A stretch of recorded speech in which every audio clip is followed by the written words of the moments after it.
Ladies and gentlemen, welcome to a brand new episode of the Square Circle Podcast. It is me, Marie Shadows, along with my best co-host, Dose Evil. And again, we told you guys we're back again for reviewing MLW Fury Road 2025. But first of all, Dose Evil, how are you doing? Doing all right. How are you? You've like thrown yourself into the fire like over the last 3 weeks repeatedly. So I'm glad to see you're still with us. Oh, I'm good. I'm good. Um, yeah, just hanging in there. You know, life is great. But yeah, I'm good. It's always fun when I have you on to talk about MLW anyway. Well, we're gonna try to make this one fun. Oh, I'm guessing you didn't like the show? This was not my favorite show. It's probably my least favorite show over the last 2 years. Okay, we'll get into all of that because I want to hear it all.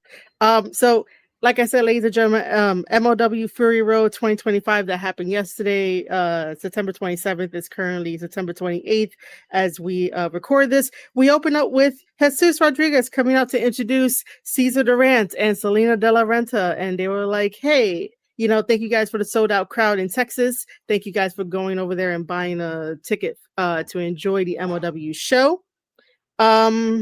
And that's all. Like and they have a new tagline now called "We Choose Violence."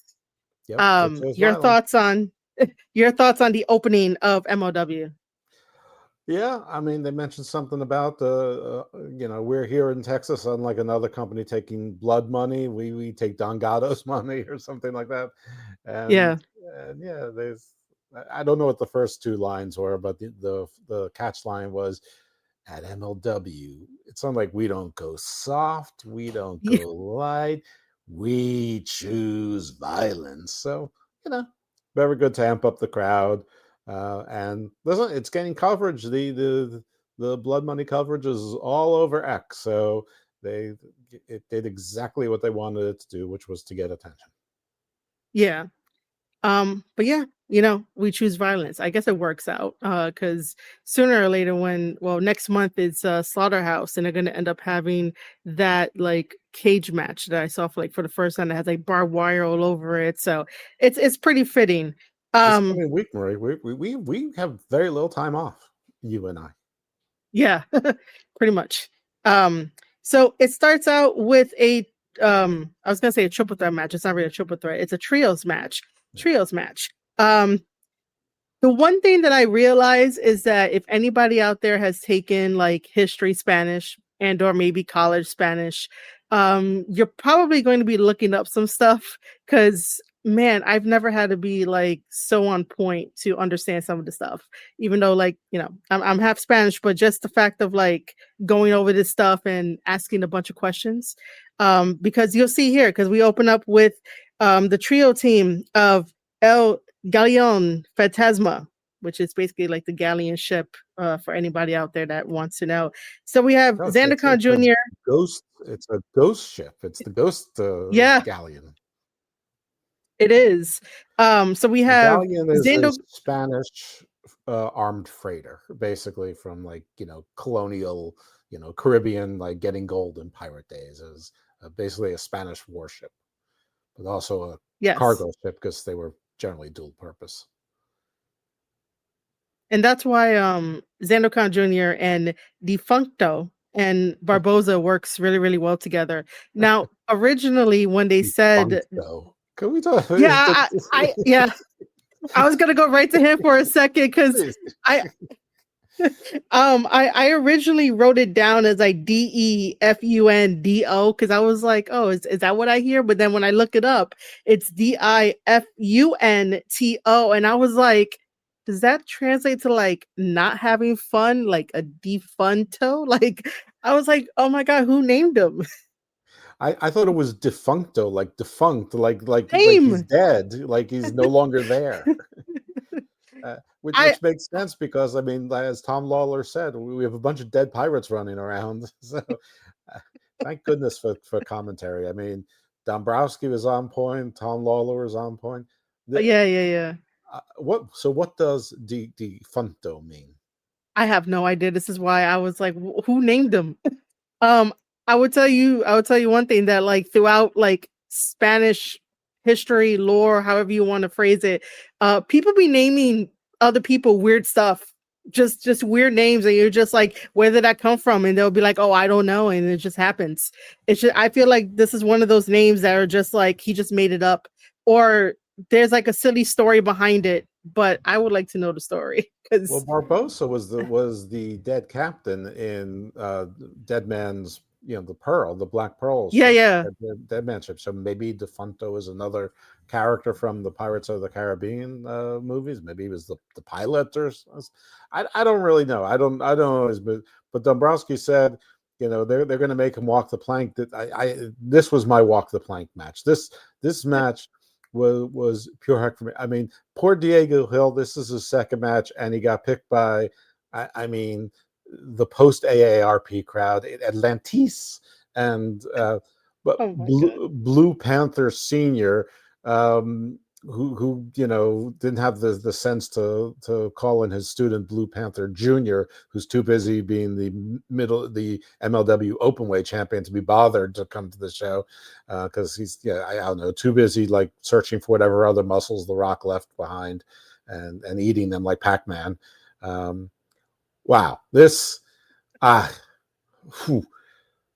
It had fun spots outside of the ring, and when they were fighting Uh-huh. in the crowd, I really enjoyed that the security guard, the 2300 arena security guys, made sure to help a woman so she didn't fall down. That was nice.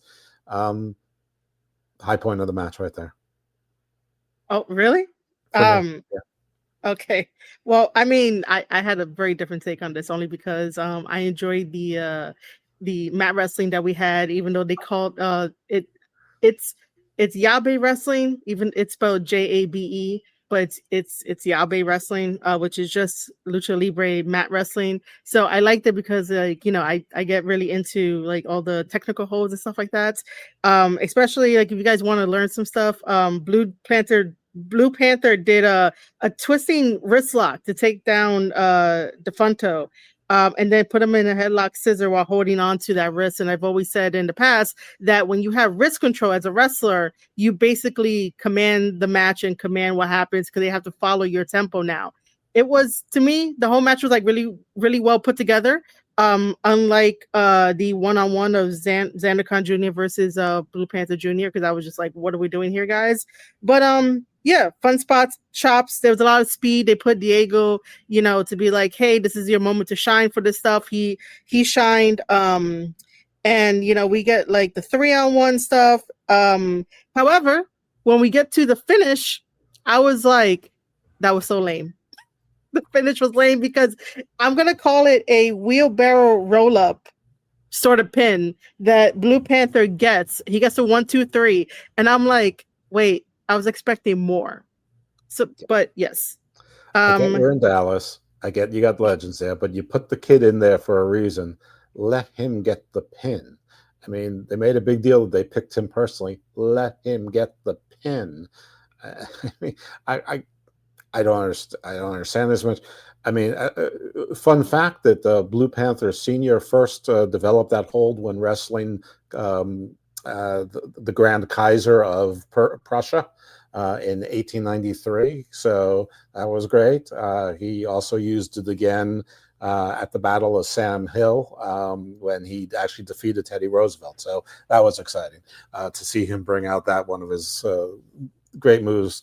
No, I mean, listen, it's very impressive that these guys at like 68 years old can still move around at all, let alone like that. It is truly. I don't, I'm 10 years younger than them and I can't do even a fraction of what they do. Nevertheless, and like Xandercon is the only of the three pirates who actually seems like a wrestler. The other two just seems like they're basically Sentai Death Squad guys who are just there to like be palookas.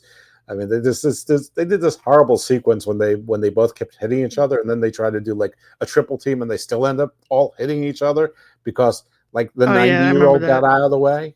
I mean, Hmm. I get that they're like sort of dead pirates, or they're sort of zombie-ish a little bit, but until they're like the 28 days later zombies, they're not like the Walking Dead zombies. So I don't. But Good for Diego Hill to get on the card again, but I mean, I don't know. I would have preferred to have seen him go on someone like who's the little guy, Ariel Dominguez. Like that would have been like a fun little match where he could have gotten a win. Neon, who I know they're making a big deal of Paul London, but so what? Because that's sort of done and over with. So he could have gotten a win over Neon. This seemed like a local talent. They could have done something with. There's plenty of wrestling in Texas. There's no shortage of wrestlers in Texas. So I didn't get this at all. Diego Hill, you need to put on a little bulk. But I don't know what kind of contract they have him on, but MLW, if you have him on a 3-year deal and you treat him sort of like a performance center guy, you could have you might have your Leo Slater. I wouldn't go so far as to say Javon Evans. I don't think he's bouncy enough for that, but you could have your is it Leo or Leon Slater? I think it's Leon. I think is it Leon Slater? I don't know. Everyone knows who I'm talking about. The ex-champion from TNA. Who's I think it's like Leon Slater. Could be. Yeah. Or we're probably thinking about somebody else. No. That's what I'm thinking. I'm just not sure if it's Leo or Leon, but I think it is Leon. Anyway, yeah, it's Leon. No, wait, Leon is the British wrestler that did he win a title in TNA? Slater is definitely not a British wrestler. It says it. Yeah, it says right here. Leon Slater is a British professional wrestler. I remember British? he showed up. Yeah, he's British. Didn't Javon Evans just challenge him in an open challenge at the next Bound for Glory? I guess I've never heard him speak. Maybe he is British. Oh, yeah. It says that he's British. That's what Google is telling me. Okay, so he's British. Good for them and good for him. Hope his visa is intact here. Because by the way, you're not thinking of like Myron Reed at all, right? No, I don't believe me. I know Myron Reed. I remember him and Jordan Oliver. They ran MLW for about a year. Okay. Yeah, and then Myron Reed. Remember, he came back to MLW for like 10 minutes and then signed back with TNA. No, I know Myron Reed, married to Kelly Kelly. They have a baby. Calls himself the Young Goat. Okay, I just wanted to make sure we weren't like mixing up any of the guys because I was like trying to. Okay. Well, clearly, I don't know the guy's first name, but I know he's not Myron Reed. Okay, it's not involved with the Rascals that I'm aware of. Okay, so after the opening match, which obviously again the victory goes to Blue Panther Blue Panther Senior team, we get a little video package that it's Fiesta celebration because November 20th, MLW is going over to Charleston. And Selena was just like, hey, yeah, the Opera Cup finals are going to be there. It's going to be sponsored by Delgado, the tequila that they have. And they're going to have like the biggest Titantrons and all the videos and stuff like that and all the LED lights. And Caesar is just perfect for these little moments of like, how much is that going to cost us? And she's like, does it matter? Like she's one of those. And then my favorite part is that even though they're having a fiesta, my buddy Quan comes in like a badass. And I had to write down the one line that he said to Delgado because Delgado was like getting up all in his face and whatnot. And here comes Quan with the one line that I freaking love of, you're going to get dragged by the dragon. That's right. And I was like, oh my God, that is so perfect. All right, so the cartoon character part of this show, this podcast, is me. Because of course, my favorite part is people with luchador masks that don't have mouth holes doing shots. I mean, so it's like there's like 4 Aztecas in there, Esflingue's in there, Sphinx is there, like with a hat on over his mask, and with a shot, and they have no mouths, so but they're still having shots. Dangado's sitting back there like Lexus King on the throne, just or like Mil Muertes was in season 1 of Lucha Underground, just observing it all. And yes, Selena's definitely like, yeah, we're gonna have a wraparound LED. Don't worry about how much it costs. It's just think about how cool it's gonna look. Do a shot. And he's like, oh yeah, it will be cool. Damgado. and then Quan came in and they're like, hey man, this is a private party. And so he missed his way into the party. There's like 7 wrestlers there. None of them do a thing. They know not to mess with the dragon. and Don Gatto gets in the Dragon's face, and he's like, Templario, he has a carries in the background chick, and he's like, I'm celebrating. I already beat that guy. And Don Gatto and him, and I really looked at Don Gatto this time. A skin tone, his eye shape, his eyebrows. It's not Alberto Del Rio, so it's definitely not Alberto Del Rio. And I think that was made pretty clear because apparently he's still working Mexican cards for AAA. But I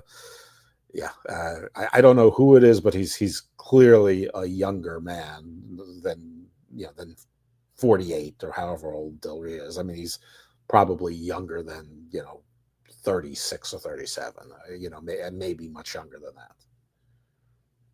Yeah. I really do want to see Delgado fight in the ring. I want to see what he can do other than just hit somebody with some brass nuts and have a baby blue jacket on him. But I can't wait to see what he does when he finally gets his. This will probably beat Quan. Probably. Because, Yeah, I mean, look, you can't beat luchadors for long in a lucha promotion. I mean, the luchadors have to win in the end, Dragon or otherwise. Yeah. But I want to see him wrestle too, Don Gatto, because I mean, he's a big guy. He looks to be about 6'3", 6'4". I mean, so right there, I'm interested right there. I just hope it's not Maven. It's not Maven. Maven would put a video that said something just straight out, like the last video he put, like he got caught lying, and I was like, I mean, we all do. Maven is starting to look more and more like, remember the guy from Lost who's always in shows but he doesn't age, and literally that was his character in Lost, is he didn't age. He was like Jacob's assistant, but he wasn't really Jacob's assistant. He's on the morning show now. He plays the weatherman. Anyway, he looks exactly the same, but he's got Maven's starting to look like him. How he I remember Josh Holloway Sawyer's character. He used to call him Mascara because he always looked like he had mascara on. That's sort of what Maven's starting to look like. Plastic surgery and mascara.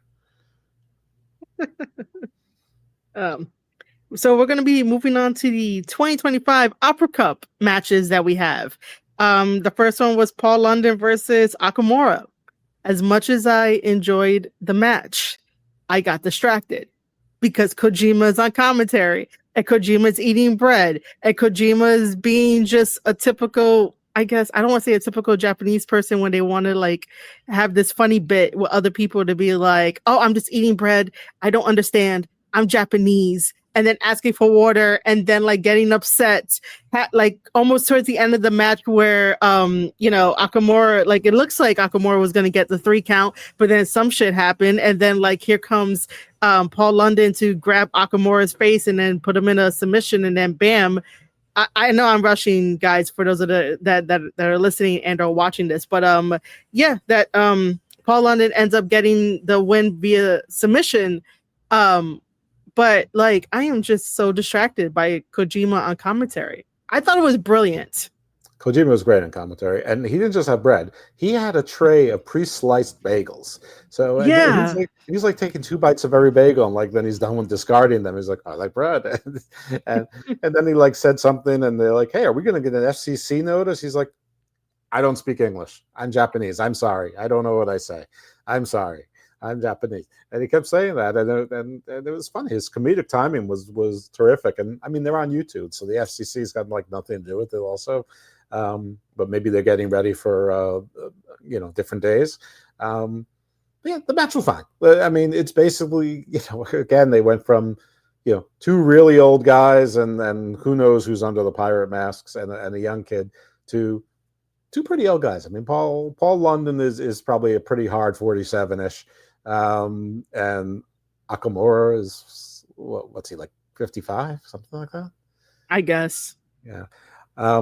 But yeah, what at some point Kojima goes, hey, look at you. And apparently when Akamura was going to do something, Paul London raked his eyes or put his thumb in his eyes, which allowed Paul London to apply the Boston Crab. And because Akamura's eyes were hurt, he couldn't take the lower back pain. Makes sense, right? Everything makes sense in wrestling. And Paul London, I will say this. He changed his gear. It doesn't look Mm-hmm. new, but it's black. It wasn't like sweat-stained white. So if he listened to us or to like probably dozens of other people who made the same suggestion, thank you. Yep, that's right. As soon as I saw it, I was like, "Hey, he's not wearing that anymore." And those people was probably not gonna be like, "Why are you wearing that, bro?" Yeah, this was definitely better. And listen, it also works better with his salt and pepper hair. It does. It does. It does. But yeah, I enjoyed it. Again, Paul London ends up winning, and then he advances into the Opera Cup. Right after that, we get like a mini little like interview post match, where Joe ends up asking him about like somebody else. And Walter then Hauser. Paul. Oh, okay. I was like, I didn't hear the name like fully. But yeah. By the way, Paul Walter Hauser has not been on like this episode or like last episode, so I don't know where he's at. But yet then, he still has this conflict with Paul London. But Paul is like, man, that's like old news. And then he wants to focus on like his win against Akamura, like that should have been the thing, beating another legend. And my favorite line is that how did I say that? To go run to Metzler, to go run to Uncle Dave. I was like, yeah. Is Dombrowski a leaker? I don't know, man. I don't know. That's what he said. He said, yeah, sometimes in the heat of the moment, guys fight. Breaking news, go run to Meltzer. I don't know, man, but somebody's probably gonna have that circulating throughout Twitter. Be like, Paul London is upset. I hope so. Listen, I like that they're making attention. They're in LA this week. I have a feeling something is coming. I don't think it's a coincidence that they're in LA. I don't think there's a coincidence that they sort of lined up these shows every 2 weeks, boom, boom, boom, and that they're being a little bit edgier to get this kind of attention, leading up into the year's end. So, yeah, and some big names there, but yeah. Paul London is done with Paul Walter Hauser, but we don't know if Paul Walter Hauser is done with him. And for all we know, he's, filming like Iron Man 17, right now for whatever his roles are, assuming if it's the same Fantastic Four is going to be in, the cast in, the MCU we're used to versus the movie he was just in. Was he the Mole Man? I think it was. So I haven't seen Fantastic Four yet. So sometimes villains die in the MCU, but since they've got the multiverse of madness, no one necessarily stays dead anyway. Yeah, I think that was this character. He did like a week or like 2 week long of like podcasts talking about his movies and talking about MLW and wrestling. So Yet probably into your podcast or mine. What's up with that? I haven't asked him yet, so I don't know. Come on, man. I mean, that would me. I'm a clout chaser. I'd be asking him. I mean, yeah, I know. I mean, the last time that I saw him was during Summer of the Beast, where he said hi to me, and I was like, hi. Listen. I DM'd Ava Everett to ask her to be in the show, and she never even looked at it, let alone responded. So, I mean, I also started at the bottom. I also talked sometimes to local enhancement talent, and the funny thing is, I think I'd have a better chance getting a response from Paul Walter Hauser than I would from her. I don't know. That's just the way my life is. Like people who should say no to me don't, and people who should say yes to me or at least acknowledge me don't. But it just came into my mind that I think Paul Walter Hauser blocked you on Twitter, so you will have to make a convincing case. He does. He did block me. Just don't tell him who I am. I mean, he blocked me for a perfectly. I mean, it was a little thin-skinned, but that's a lot of Hollywood people. It's not that I have a long history of just not being interested in celebrities in wrestling, and I'm just not. I never really have been. But I've been giving the man his due the last 6 or 8 months. He's, I didn't think he'd stick with it. I thought he'd show up in AEW here and there. I thought he showed up at MLW for some ha-has. But no, he stuck with it, and he's done his thing, and he can actually have a match. Listen, I don't hate him at all, but he's done work. I think Logan Paul is despicable, but he's he's great at wrestling. Mhm. And so there are exceptions to everything, and two completely different people and two completely different styles and physiques and everything, but they both put the work in. Yeah, they do. That's what surprises me too about Paul Walter Hauser, that he puts the work in. He really does. But yeah, I mean, when they come back here, in probably in December, which I don't know, but maybe most likely MLW is coming back here in December. I don't know. Let's see what happens if I talk to him for a little bit and see what it is. Excellent. See, he won't know that it's me. He probably doesn't remember it all, but he would know Dos Evil. I may have to revert to my Christian name. Whatever works, right? Whatever works. Right. You'll basically do the New Yorker thing of that, like when you first talk to somebody, you'll talk to them for a while and you never give them your name until maybe like the second meeting that you run into them or whatever. That's basically like the true New Yorker way. You never give your name out on the first talk. How you doing, Joe? What's going on? Yeah. I'm Joe too. I'm Joseph of Eridu. Yeah. Joseph of Eridu. Yeah, of Eridu. Yeah, I used to live in Aleppo, but I moved to Eridu. I like it better. I like the water. Thanks for that. So right after the ring interview with Paul London, we get your buddy, your friend, Mr. Thomas, in a promo that I was like, holy shit, I will make sure not to cross his path. This is like the first time I see him like really hyped up, and I was like, okay, yeah, awesome. But okay, cool. But go cheese about your friend. I will. I mean, first of all, he took up the entire camera frame, and he was obviously stealing the Outrunners gimmick by being vascular. Like he had like multiple veins popping out of his chest and shit. Like he was looking like a monster. I think this might be a heel turn. I don't know. I don't know. And he did this like fiery promo how he's not going to let Kojima stand in his way, legend or not. He's going to get what he wants, and he's got bigger goals, and he keeps getting overlooked. And I'm really fired up for his match. And we go to the match, and it's not that match; it's a different match. I was expecting his match to be next, but like you said, the next match is another Opera Cup match of Volador Jr. Voldemort Jr. I'm about to call him Voldemort, but it's not Voldemort. That. Versus Teton. I love both of these guys. I enjoyed the match. It was like, again, technical wrestling into the high flying stuff. But I do have to say that if you are Teton and or any other luchador, please slow down on the amount of dives that you guys do. Just do like one dive for like per match per month. Not like double dives in like one match. Of course, working on. He doesn't listen to you because he's ungovernable. Oh yeah, that's right. He is part of what we don't. I don't want to say we don't really have LIJ per se because Naito isn't there anymore. So like I don't know. But yeah, he can still be ungovernable. Yeah. New Japan, man. New Japan breaking up factions and everything else like that. But yeah, I guess he can get the ungovernable tagline. But this is the first time that I'm saying this. I've never said that to like any other episode of like, hey, stop doing dives or slow down on dives. But this match was like, slow down on the dives. Volador over here taking care of the mask and everything, being a heel that he is. We got a combination strike. We got that double down, which I was like, I'll allow it. But pulling off the mask in order to get the roll up for the victory, the fans were booing.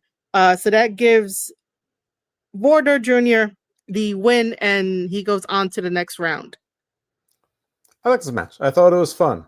I don't know why Voldemort Jr. wrestles in a shirt. He looks like he's in good shape, and certainly he's in at least the same shape as the 65-year-olds. But he wrestled in a t-shirt. Teton doesn't, which is really cool because he's got like scars on his chest, which is badass. Yeah, I didn't know who was going to win. It was back and forth. It was fun.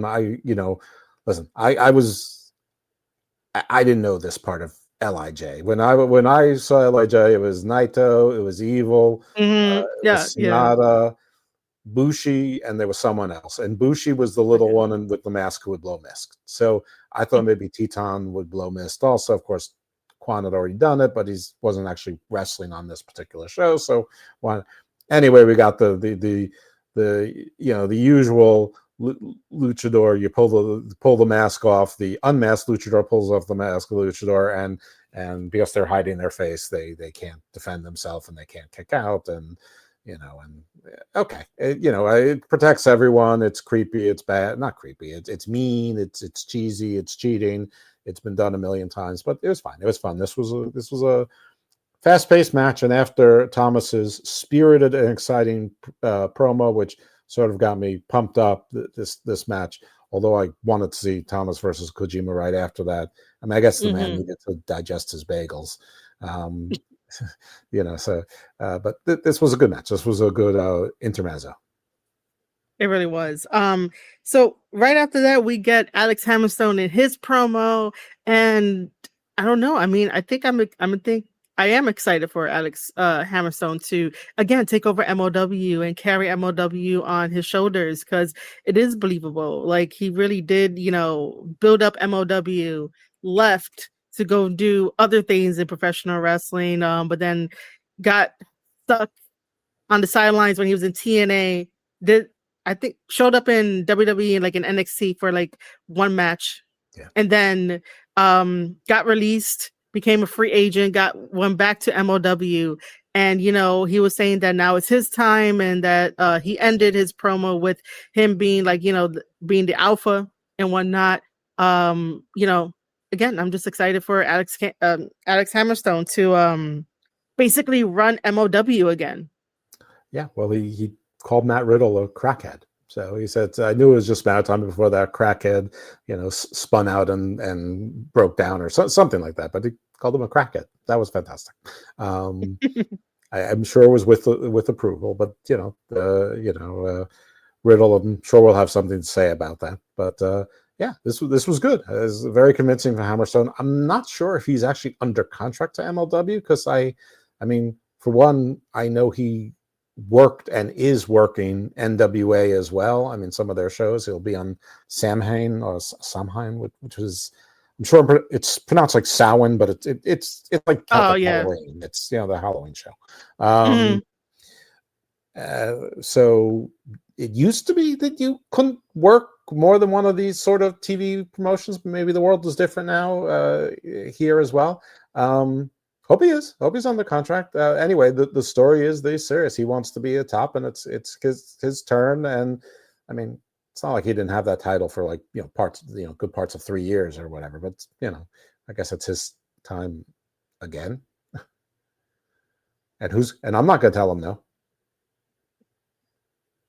Listen, after being in his presence, and then during I think the freaking meet and greets and seeing his muscles and stuff like that, nope, I wouldn't stop him either, man. I was just like, oh shit, those are some big ass muscles. Yeah, like seeing him up close is way different than like seeing him on like YouTube. Yeah, he's one of those guys that has muscles on top of muscles on top of muscles. It's and he's not. I mean, not the Big E is short, but Big E isn't tall. He's like 5'9", 5'10", my height. Hammerstone's taller. I mean, he's not like 6'5", but he's probably 6 feet, 6'1", whatever. But whatever. He's just he's looks like a scary superhero. It's like Lashley, It's like, I mean, nobody's quite like Brock. I don't quite understand how Brock doesn't weigh 500 pounds. I mean, he looks like he's like a rhino. I mean, Brock is like if you shaved a gorilla, but yeah, Hammerstone's one of those guys. Brian Cage is sort of that way too. He's he's got like muscles behind his muscles behind his muscles.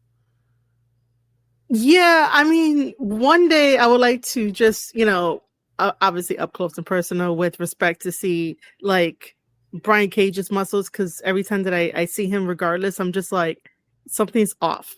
Versus like looking at Hammerstone and looking at other bodybuilder guys that we have in the business, and then also just seeing and looking at Mr. Thomas, because I think he would consider himself a bodybuilder. I don't know. Does Mr. Thomas consider himself a bodybuilder? He's never used those words, and he's obviously more of long and slim. So I think he's definitely, being in shape is obviously extremely important. I mean, he's very dedicated to it. But I don't think he's a bodybuilder. I think the parts of him that like get big, like his traps and his, you could land a plane on his back. I think that just sort of happens because I don't know that he trains to get big like that. I think he's more about being lean and flexible to be able to fly around.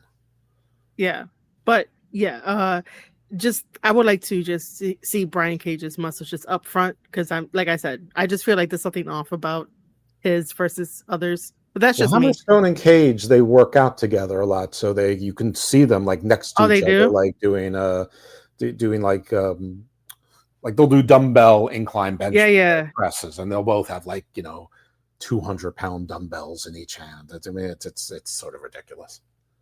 It is. Right after that, we get another little mini video of Mads Krueger and the Sentai squad and everything attacking Saint Laurent, because Mads Krueger is like, I'm going to dismantle the skyscrapers. Again, that name for both Bishop Dyer and Dijak has not settled with me. I'm just like, this is such a weird name, but for the sake of this, he wants to dismantle the skyscrapers. I don't know why they needed the lights out and have the red light just to beat up Saint Laurent. I mean, it was very dramatic and all that. And why you needed 3 guys to guard, Sentai guards to guard the door, one of which may or may not have been me. I will not confirm nor deny that. And then Mads Krueger basically pummels Saint Laurent into the door, which he loses his wind and goes down. And then the Sentai guys, one of which may or may not have been me, I cannot confirm or deny it, start kicking and laying the hands to Saint Laurent. And then Mad sort of pushes them out of the way and just takes Saint Laurent by the head and bangs his head into the door, I guess the exit door, the utility closet door, whatever it was, and Saint Laurent falls like a sack of potatoes on the ground, knocked out. Mm-hmm. And then Mads cuts his usual promo that I'm going to kill everybody. And honestly, my stepson decides to take that moment to do the dishes, but he's doing the dishes, but I couldn't really hear it. And it ended with Hail Contra. Yeah, pretty much. It was just that. We get our women's match, or the featherweight match, which was Alejandra Quintanilla, which I totally messed that up because the name, versus Shotzi. For some reason, I wanted a little bit more out of this. Alejandra is really great. I really enjoyed her wrestling Shotzi. Obviously, this is their first encounter, so you can tell where they were trying to figure out a little bit of choreography, a little bit of timing. Timing is always an issue. Wrestling 101, if you feel like you're going too fast, slow down. And then if you feel like you're going slow down even more. But it was a really good back and forth between the two. I do want to give props to Lawler on commentary, because he jumped right in to explain what Shotzi was doing when she did the what is it? She did a roll through and then grabbed Alejandra's arm and then had the legs wrapped around her neck as well, and then called it a spider clutch, and Shotzi giving, I guess, homage to a Japanese wrestler. That's what Lawler has said. So I was like, that's great. Thank you for jumping in at that time. We got disc forearms, knees, some more offense. However, Shotzi does end up doing her huge senton off the top, gets the 1, 2, 3, and wins over against Alejandra. Yeah. So a little bit about her. The funny thing is, I didn't know the name Alejandra Quintanilla, but I know La Leona. It's I've seen her. I think I follow her on X, and I know she's from El Salvador. I know that she recently went to El Salvador for 3 or 4 weeks and then came back, and she's like, I love my country and all that. And also there were a couple times in the last, say, 5 or 6 months where people swore that they saw Samantha the Bomb Irvin back on WWE TV, and they were wrong every time. And it was her every time. It was La Leona, who was playing like a medic or female security or something like that in the background. And so I knew her from that as well. And she's done work with NWA and some other places. So, like, I've seen her. So it's weird that I didn't know her full name. I don't know if she's only recently started using it. I thought that maybe she was in NXT for a little bit as well, but I couldn't swear to that. Anyway, I like this match. I thought it was fine. I mean, you're probably right about the pacing and all that, but I really like Shotzi. Earlier in the week, she said that she wouldn't go back to WWE right now because she's having too much fun on the indies. And it really feels like she is having a lot of fun on the indies. And she seems happy and she seems animated.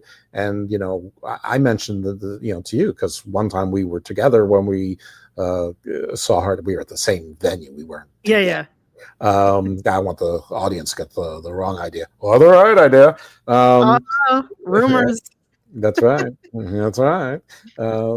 And I saw her also at MCW, and she does. She has like a light inside that illuminates. She's got that kind of aura, brightness to her, and you can feel it. And you can feel that she's enjoying it. She likes the crowd. She loves feeding off the crowd. I don't think it's important that the crowd is 20,000 or 2,000 or 300. As long as they react to her and she feels like people want to see her, she really gets, I think, like she gets that Jeff Hardy adrenaline surge from that.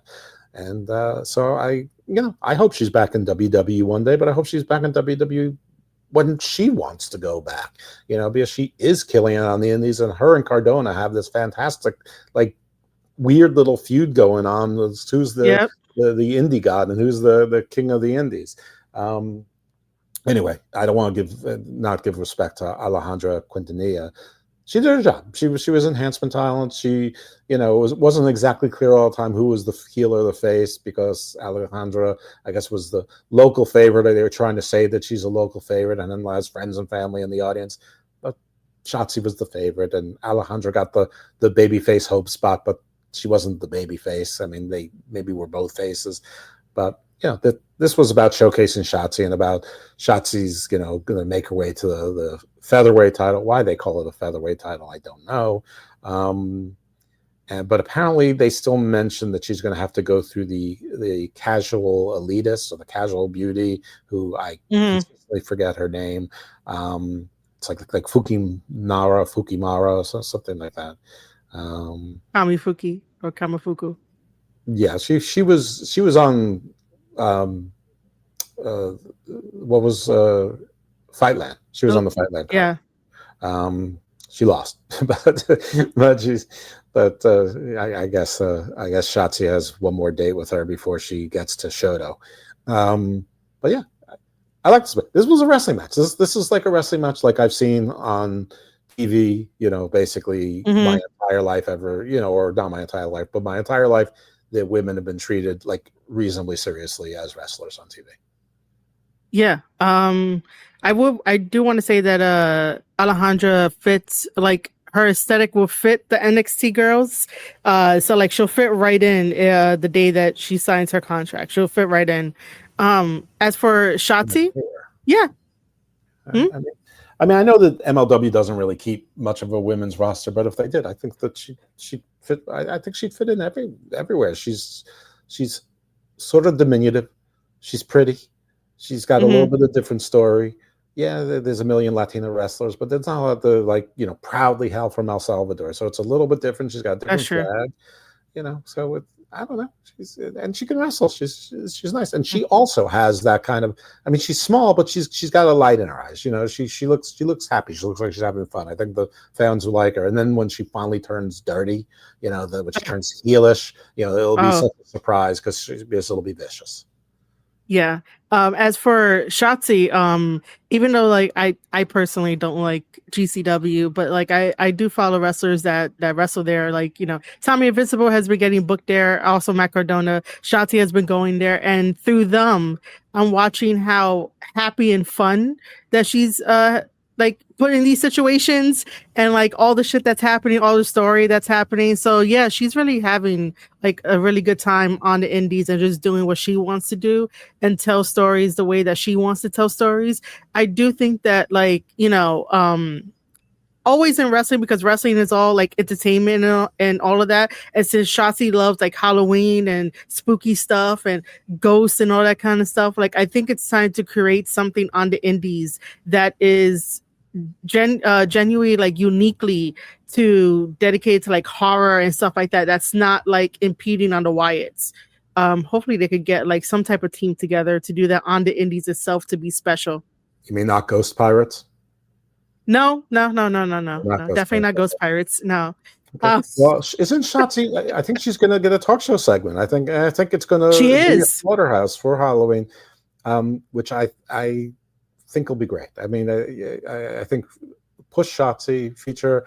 Yes, I'm biased. I have a picture of her where she's in her Beetlejuice thing, and she signed it 3 times because Beetlejuice. So she had to do Shotzi, and that was her idea. I didn't come up with it. She's like, because Shotzi got to do how Shotzi got to do, and that's exactly how I would like in my mind. That would be what Shotzi would say, and it's exactly what like she is who she says she is, and that's why I like authenticity, but it's still fun for wrestling. Even if it's fake but feels authentic. Like anyway. So yeah, and by the way, GCW. I don't watch GCW. I'm not a fan of GCW, but the GCW from 7 or 8 years ago and the GCW now are really very different. I mean, GCW is in their hardcore elements might be less hardcore than AEW when it gets particularly extreme, which is like every pay-per-view or every Wednesday. So I mean, GCW has regular stuff too. I mean, they might have more, characters that are on the edge or a little bit more, but GCW is just another wrestling organization now that has death matches as part of their variety show. Yeah. I sort of just look on social media and tune in whenever Tommy Invincible is on or Matt Cardona doing something, something to break the internet, because both of those guys like breaking the internet. That's true. But when did Brett Lauderdale become a politician? He's like so politic now. It's the nature of the business. I mean, come on, backstage politics are always a thing. Like it's embedded in every single promoter to be a politician, no matter what, even if like it comes out later in wrestling. Like he used to be like a don't give an F kind of guy. Now it's like it's like he's got a PR department writing. He doesn't have a PR department. Yeah. Money, man. Money talks, paychecks talk, trying to get into other spots, trying to climb over people. Like it's all there, dude. It's all there. Like Right. I've heard, I've heard stories from other promoters and stuff, and it's a very nasty behind the scenes politicking kind of game. Oh yeah, So, that's the reason though the Hulkster was the Hulkster for so long, and John Cena did John Cena, and Jericho and Jarrett are still around. But yeah, but this I don't mean it to go this way, because I actually take it as I mean as a compliment. I think it's like I feel like I'm talking not talking to, but I feel like I'm reading posts from an adult and reactions from an adult, from a person that is a serious person that's in business, not like a kid reacting and trying to show how tough he is on the internet, which we all fall into it at times. But so Brett Lauderdale, if you're listening, I've been pretty impressed with what I've been reading like the last few months. I don't really know that there's probably a few years in there where I didn't really pay much attention, but big difference. now after the female match that we just praised like so much, because they did wonderfully, the Skyscrapers are upset after Mads take out Saint Laurent, and I'm just like, all right, cool, we're gonna get to this like later on, but your quick thoughts on them getting upset.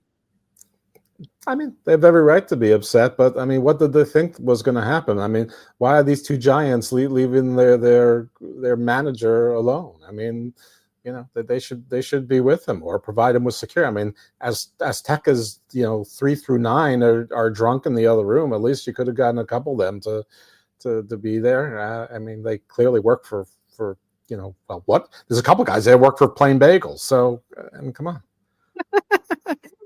Speaking of playing bagels, the next match is Kojima versus Mr. Thomas in the lightning match or lightning round match, however they phrase it, which is basically a 10-minute match. I like this type of concept and this type of gimmick, but because since Mr. Thomas is your buddy, take it away. Yeah. So Kojima comes up with him and Akamura, and they're friends again. They made up after a little spat. And Thomas comes out and pounces on and beats up Kojima from behind, and then he takes out Akamura, who, the beating was so savage that Akamura couldn't get back up again for like 4.5 minutes.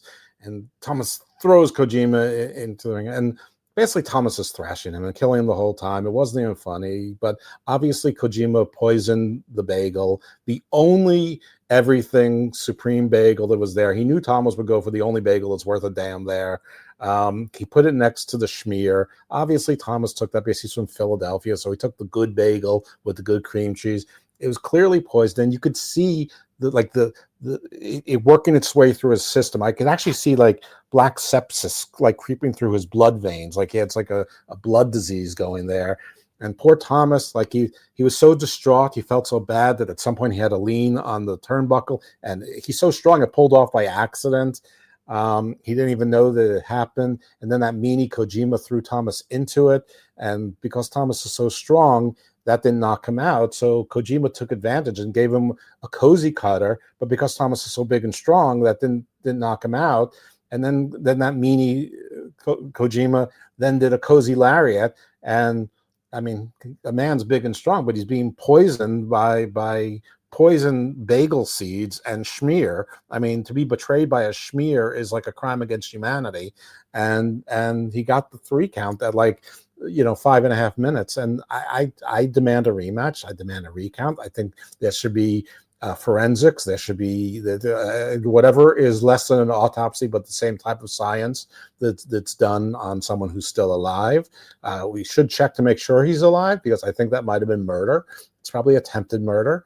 Kojima should be arrested, probably deported, and his silly friend Akamura as well, because they're obviously killers. Ladies and gentlemen, unfortunately, Kojima won the lightning round match. We're gonna move on to the next match. Austin Aries versus Kushida for the Opera Cup.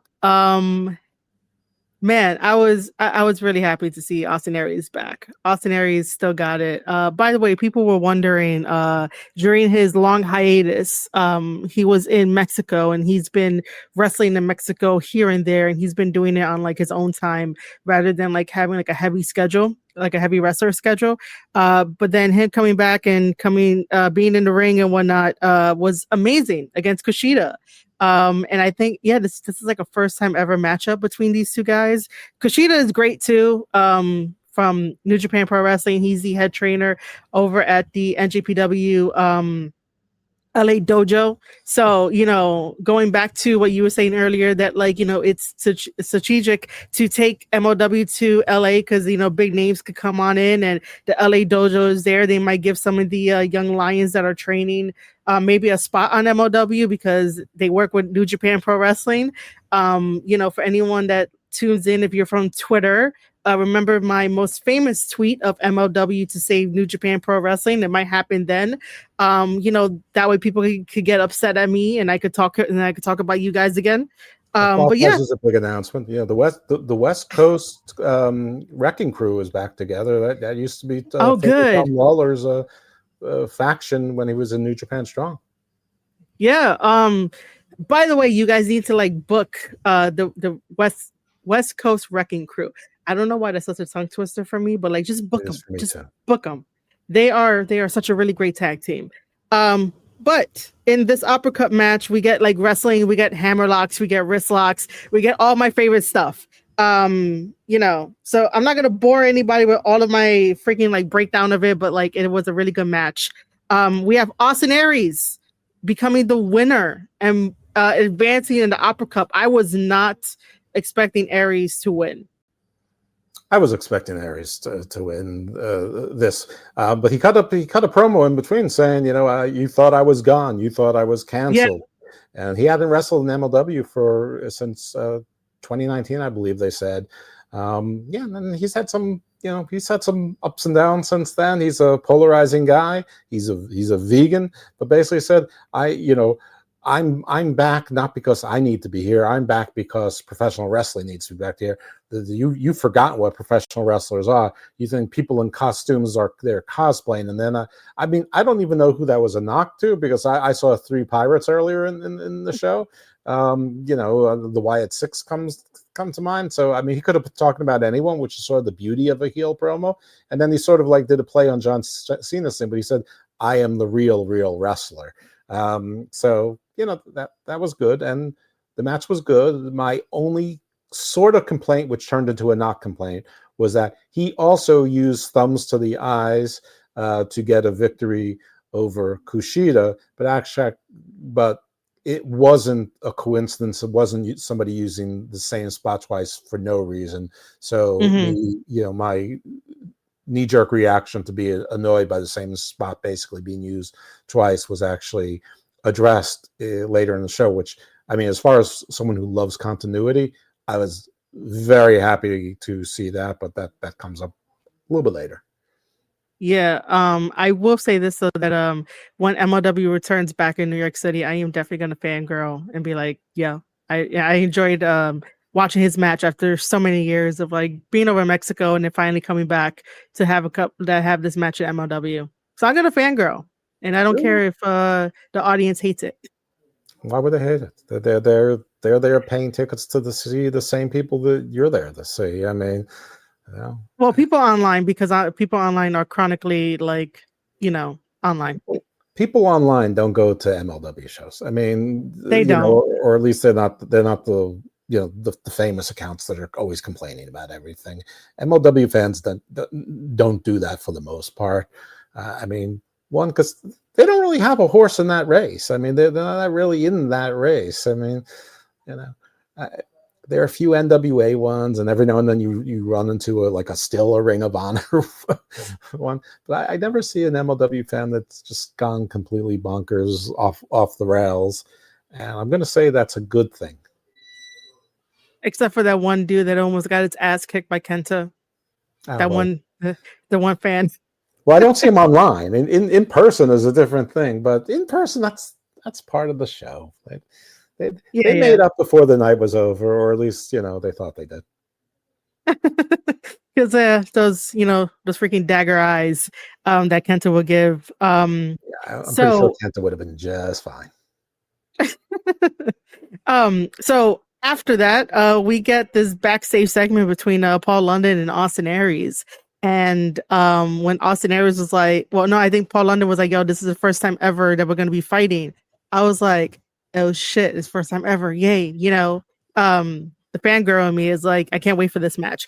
But then they started like taking jabs at each other of like, yo, you should take notes. And it's like, I don't take notes. I'll give you the cliff notes. And I'm like, yo, that sounds exactly what like Paul London says on this podcast. I think he said that a couple of times, that he takes cliff notes. And then talking about food, and Austin Aries is like, yo, you better lay off peanut butter and banana sandwich. And then here comes Paul London with the he eats peanut butter and jelly with bananas, but he just made it sound so like AL kind of deal. Well, he said it was a PB and BJ. BJ, and I was just like, bro. I'm sorry, my mind went exactly to the gutter, and I was like, "That's okay. Let's not say that." And then Austin Harry, it was supposed to go to the gutter. Yeah, man. But then Austin Aries comes over here and like throws water around Paul London, and they start fighting, and I'm like, this was a very interesting way to hype up a match. But yeah, I kind of was like being a fan watching it. Yeah, it's an interesting match because they're both basically heels, and they're both sort of around the same age and from the same generation, and they sort of both bounced around a lot to a lot of different organizations, and they were both in the big time at different times, and depending on your definition of the big time, where they were. And it's weird that they never sort of crossed paths before directly. So it is interesting. They both use the same maneuver. I mean, that was the crossover that so the inference there is that Austin Aries also use the thumb to the eye and the rake of the eye on purpose to sort of show Paul London, anything you can do, I can do better. Plus, I'm in shape, and you look like a fat Elvis impersonator, which is a phrase he used. I'm not saying that because I could also be a fat Elvis impersonator. But yeah, no, this was a good segment. I mean, they made it make sense. They were both like sort of golf clapping each other, and they were raising their claps and like sort of having a contest. Oh, mine are louder. No, mine are louder. So they were definitely doing like a little, anything you can do, I can do better. But they were doing it not subtly, but without saying that. They were just like, one-upping each other. And now we come to the main event. But ladies and gentlemen, if you made it this far, just make sure to leave your comments down below. Any type of, questions, comments, whatever. We'll look at it. I'll look at it. I'll, respond back. But we come to the main event, which is Bishop Dyer versus Mads Krueger. And Dijak is accompanying him. And both of them are coming out. And I believe, I was going to call him Baron. Bishop Dyer ends up cutting a promo ahead of time. And then here comes Mads Krueger. But we get a freaking no contest. And I was like, you guys got to stop doing this. Yeah. This was sort of enough of that. And once again, I'm wondering, where the hell's the rest of Contra? Like, why isn't there anybody? Like, Mads Krueger leads a faction. Where's Baba Thunder? Where's his equalizer? Is he still with the group? Is he still in wrestling? Is he still alive? I don't know. Now that Thomas is a heel, maybe he should be recruited into Contra. I'm not sure he's a heel. Again, he was poisoned, so maybe that put him over the top. When you get sepsis like that involuntarily, it's as opposed to voluntary sepsis. It can turn you into a villain. Plus, he's friends with me, someone named Dose Evil, so perhaps that could turn you into a villain. But this, I don't know. I mean, listen, you get 4 hours, you get your money's worth at an MLW show.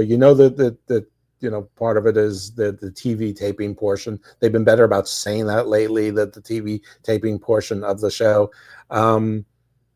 But yeah, these no contests on title matches it was one thing when Krueger had the case, but he doesn't have the case anymore. So I wasn't a big fan of this, and then of course Hammerstone was out there waiting with a chair to beat up Mads Krueger as he's chasing away the skyscrapers for whatever reason, are running away when there's two of them.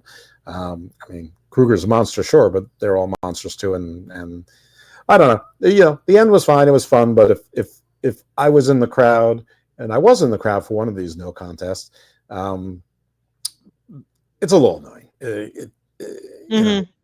Because you're not looking at your watch, or at a wrestling show, and and also if it's at like an hour and 54 minutes, you don't know whether the show in real time is going to end at an hour and 58 minutes, or whether it's going to go to 2 hours and 27 minutes because they're on YouTube, and you don't know how many commercials are going to baked in and baked out, and what's going to be part of the taping and what's not. So yeah, you're right. As you said, you got to stop with the no contest. It's got to come up with a better diversion than that. Even if the no contest ends up because of something else, because of interference later on. Yeah. That's why, like, the previous one, when they were like, oh yeah, this is like match number 3 between like Dijak and versus Riddle. I was like, wait, they're counting the no contest as like as actual match when it's a no contest. I do think that at certain times it can be useful, but I think it ran out of its usefulness right now, because it's been done like back to back to back, and then now Krueger is champion. But it's interesting that you brought up that, like, what if like Mr. Thomas ends up joining Contra, because right now he's on an island of his own in a way, even though he wants the title. I get that, but it's more than one title in that company. I mean, and then they have access to CMLL titles too. So I don't know. You can do better than hanging out with the champ, learning a few things. Then you turn on him when the time is right. I also, it's like, who's going after the title from the skyscrapers? Is it both Dijak and Bishop, do they know whose turn it is? I mean, have they some sort of an agreement? I mean, obviously Hammerstone's involved also. I mean, so I mean, listen, when we have that fatal 4-way, it's going to be crazy because you're going to have like 3 Goliaths, like not one of them weighs less than 270. Yeah. You know, and Hammerstone's going to be the shorty, but he is in the light, like Dijak's the lightweight in that group. That's ridiculous. It is. That's and you know, who knows, maybe that's going to be like their New Year's show or the first show of the new year or whatever. You know, that would be huge. But I don't know. But we do know that there's at Slaughterhouse there's a title match with Thomas is in it. There's a mystery opponent as well. There's somebody. So I don't know. Any guesses who that might be? I don't know, man. We'll see because October 4th is Slaughterhouse and they're going over to Cali. So they could get anybody that's over there in Cali. The West Coast tends to have like the most wrestlers that, come out of the woodworks for that. I don't know, man. Zilla. Probably. That'd be interesting if he could, but then he's part of House of Glory, but I don't think House of Glory will mind because House of Glory just, attaches to everything, including AEW at one point. I think that was a conversation. Of sorts. I mean, yeah, it's in indie. I don't think they have exclusivity, but I really don't. But yeah, I don't know. It could be somebody from the West Coast Wrecking Crew, though I don't think that would get the hype. I mean, who else? C.W. Anderson is in it. Thomas is in it. Obviously, Mads Krueger is in it. Is it Kushida or is Riddle in that? I don't know. I might have not wrote it down in my notes about if they said it. If they probably said it during the broadcast. Yeah, they did, and I can't remember. Anyway, it'll be on next week, so folks, watch it on YouTube, and we will review it probably like this the day after. And Ree's usually pretty good about uploading it within 24 to 48 hours after that, so you'll get all that. But watch it; it'll be we already talked about the New Japan connections out there, and it's LA, and I think there's going to be some surprises. I did think of this though, that if Kushida is going to be there, for obviously they're going to be in Cali, and I said the LA dojo is over there. I think, they could finally get Fred Rosser. Can you guys, like MLW, can you please book Fred Rosser? Like, I miss watching this guy. He's also one of the head trainers over at the LA dojo. I miss watching Fred Rosser, man. And Fred Rosser needs to be in the G1. Because at first I was gonna say Shibata, but New Japan Pro Wrestling like completely was like, yo, we want nothing to do with you at all. So I don't even think that I think he's no longer one of the head trainers over there at the LA dojo. So Shibata? No, he's only nobody else on earth would clear him. Yeah. Okay. So I was right in thinking that. So just MLW, pick up Fred Rosser for like one night because I love this guy. I mean, he'd be great. It's just like I don't know that that's the surprise. I mean, yeah, I know. You think it'd be like it